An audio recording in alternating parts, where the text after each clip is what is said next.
కానీ ప్రభుత్వం మాట్లాడుతున్న మాట చెత్త మాట, దొంగ మాట. ఎందుకంటున్నా అంటే నేను అడిగిన వ్యవసాయ అధికారులను మాట్లాడినా, ఏడుకెళ్ళి వచ్చిందా ఈ నెంబర్ అని అడిగిన. వాళ్ళు ఏం చెప్పారు ఎరికేనా?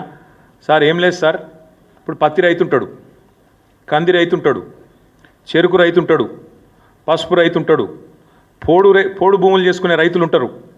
వీళ్ళెవ్వరికి కూడా రెండో పంట వండదు సార్. ఆ రెండో పంట ఏదైతే పండలేదో దాన్ని కూడా ఇళ్ళకే నూకినాం అంతా కలిపి. రెండో పంట పండకపోయినా మీ ప్రభుత్వం ఉన్నప్పుడు మీరు ఏం చేసిండ్రు? ఎందుకంటే పత్తి రైతు 8-9 నెలల పంట, అది మిర్చి రైతు 8-9 నెలల పంట, కంది రైతు 8 నెలల పంట. రెండో పంట వేసేందుకు అవకాశం లేదు. పసుపు, చెరుకు, అట్లాగే పోడు, వీళ్ళెవ్వరు కూడా రెండో పంట వేసుకునే ఆస్కారం లేదు.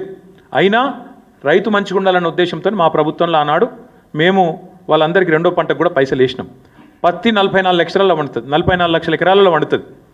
కంది 7-8 లక్షల ఎకరాల్లో వండుతుంది. మిర్చి 6-7 లక్షల ఎకరాలు వండుతుంది. అదేవిధంగా మన చెరుకు, అదేవిధంగా పసుపు 2.5-3 లక్షల ఎకరాలు వండుతుంది ఇవాళ తెలంగాణలో. మరి వీళ్ళందరికీ రేపు ఎగ్గొడతావా?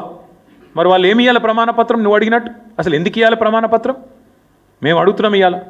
ఈ లెక్కలన్నీ దాచిపెట్టి ఈ పైసలు ఏవైతే మేము వేసినామో అవన్నీ దుర్వినియోగమైనవి అని చెప్పి క్రషర్లకు పోయినాయి, రియల్ ఎస్టేట్కి పోయినాయి, గుట్టలకు పోయినాయి, రాళ్ళు రప్పలకు పోయినాయి అని అడ్డమైన దౌర్భాగ్య భాష ఏదైతే ప్రభుత్వం మాట్లాడుతుందో ఇది కేవలం రైతు బంధు పథకాన్ని బొందబెట్టేందుకే. రైతు బంధులో ఏదో జరిగింది, తప్పు జరిగింది అని ముందైతే బట్టగాల్చి మీదేసి ఆ తర్వాత ఆ పథకాన్ని బొందబెట్టడమే ప్రభుత్వం యొక్క ప్రధాన ఉద్దేశం లెక్క కనబడుతున్నది.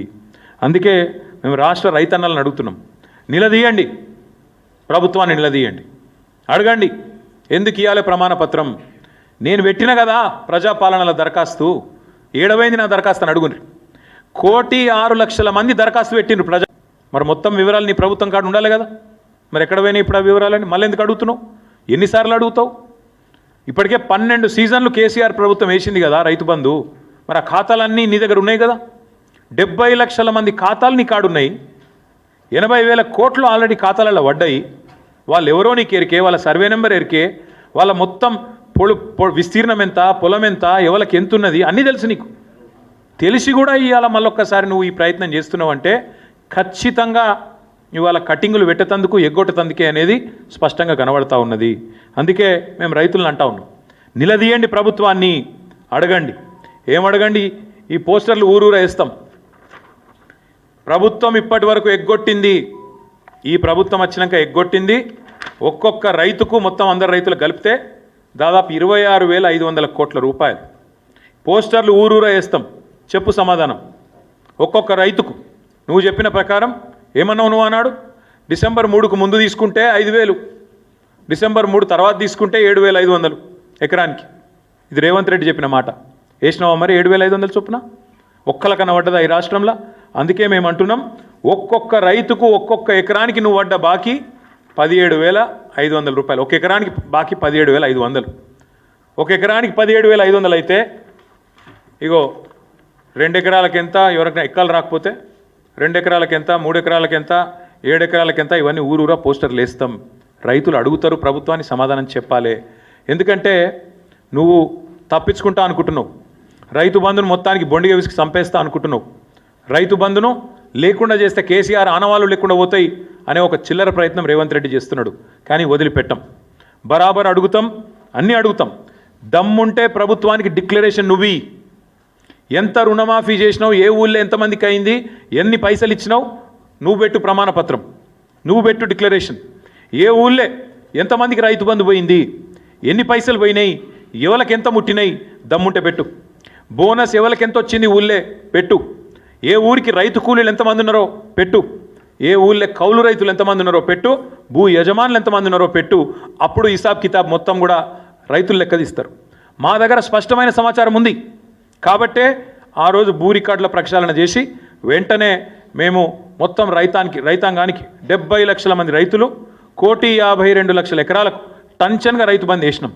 మా దగ్గర క్లారిటీ ఉంది. ఒక్క పైసా లంచం లేకుండా, ఒక్క రూపాయి అవినీతికి ఆస్కారం లేకుండా చేసినాం. జోరుదారుగా రైతు ఒక రారాజులాగా కేసీఆర్ గారు ప్రభుత్వంలో బతికిండు. మరి ఇప్పుడు మీ ప్రభుత్వం వచ్చినాక బిచ్చగాన్ లెక్క రైతు ప్రమాణపత్రం ఇవ్వాలి అనలేదు. అనలేదు దొంగతనం జరిగినట్టు 22,000 కోట్లు దారి మళ్ళినాయి. ఎవరికి పోయినా 22,000 కోట్లు చెప్తావా? దమ్ముందా ఈ ప్రభుత్వానికి? ఎక్కడ పోయినా 22,000 కోట్లు చెప్తాందుకు పెట్టు, లెక్క పెట్టు.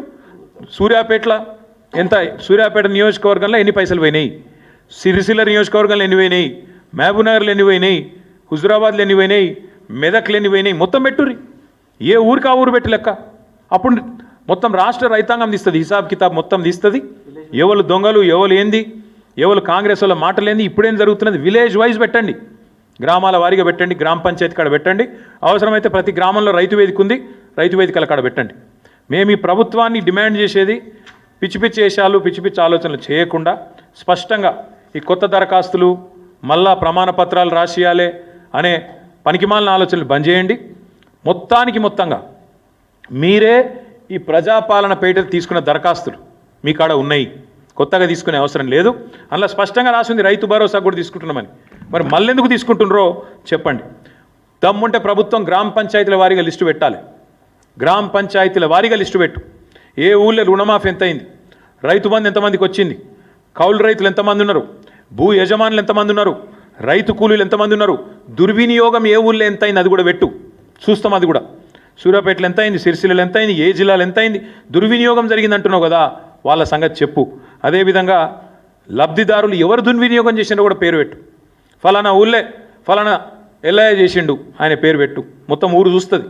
ఇక ఆయన పైసలు తిన్నడా లేదా, ఆయనకు పొలం ఉన్నదా లేదా, ప్రభుత్వం తప్పు మాట్లాడుతుందా, నువ్వు తప్పు మాట్లాడుతున్నావా, రైతు తప్పు మాట్లాడుతుందా. ఇలా రైతులను బదనాం చేసే ప్రయత్నం, రైతులను దొంగలుగా చిత్రీకరించే ప్రయత్నం, ఏదో ప్రజల సొమ్ము రైతులు తిన్నట్టు ఇవాళ